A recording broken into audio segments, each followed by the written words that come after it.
Hey everybody, Gregory Rice here at Nexus Property Management's headquarters in Pawtucket, Rhode Island, and right now I want to share with you a property management horror story if I ever heard one. So it just happened a couple minutes ago. We were hired last week to take over a 3-family in Providence, Rhode Island. So what we had to do was talk to the former property manager to collect the keys, the tenant leases, and any other property related information. So my question to him was about a specific tenant. I said, does she owe any rent?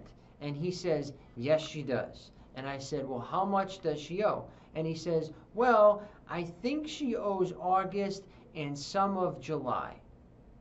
Really? That's your answer? That's probably why you were fired.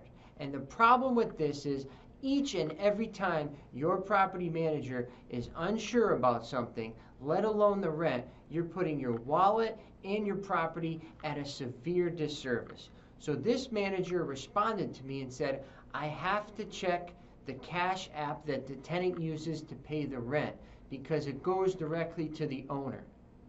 So again, this manager is sending payment alerts directly to the owner. He is not aware of who is paying, how much is being paid, okay, and couldn't relay to me the proper information.